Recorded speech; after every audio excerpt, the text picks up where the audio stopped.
welcome to another edition of Motivating Monday. My name is Robin, and I hope that this brief session will help encourage and uplift you for the rest of this week. So this morning, I would like to talk about one of the heroes of faith mentioned in Hebrews chapter 11, namely Enoch, who was the seventh descendant of Adam, the first man created by God. Little is said factually about Enoch in the scriptures. Genesis chapter 5 mentions the name of his father, Jared, and the name of his son, Methuselah. Enoch also had other sons and daughters besides Methuselah, and this was mentioned in Genesis chapter 5, verse 22. The same book also mentions that Enoch lived 365 years on earth. So what was unique about Enoch? For one, he was among only a few selected men who were described as having walked with God. And this was stated twice in Genesis chapter 5 in verses 22 and 24. Other men included Noah and Levi.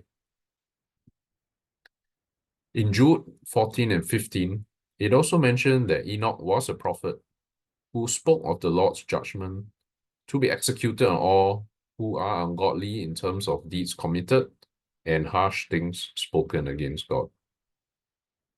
Another interesting point to note in Hebrews chapter 11, verse 5, was that Enoch was taken away so that he did not see death, and was not found because God had taken him.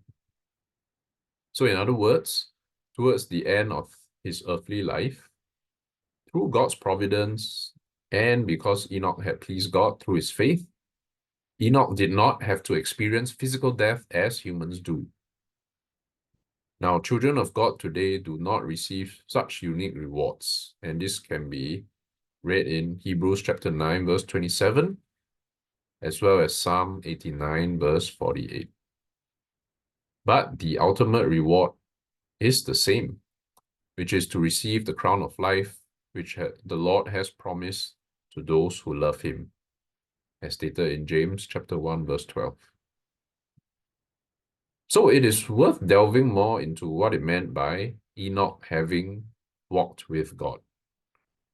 I do not believe that it refers to him physically strolling with God, like how Adam and Eve were able to do in the Garden of Eden, described in Genesis chapter 3, verse 8.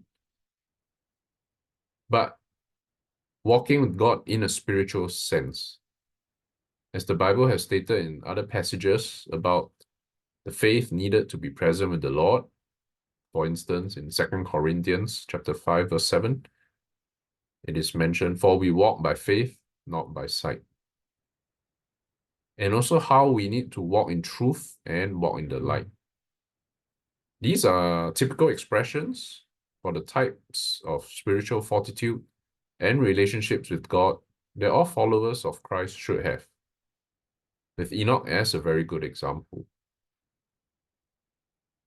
It was that kind of faith that Enoch had, mentioned in Hebrews chapter 11, verse 5, which pleased God. In verse 6 of the same book, it was subsequently written that without faith, it is impossible to please God, and that God will reward those who diligently seek him. In the same way, any person today who desires to walk with God must have true faith in him and in the saving power of his Son's blood that can wash away our sins. Such a faith should be a daily practice and reflect in the lives that we lead. Like Enoch, we should walk with God every day and be diligent in seeking to do his will. I hope this serves as an encouragement to you. I wish you a great week ahead, and thank you for listening. Holy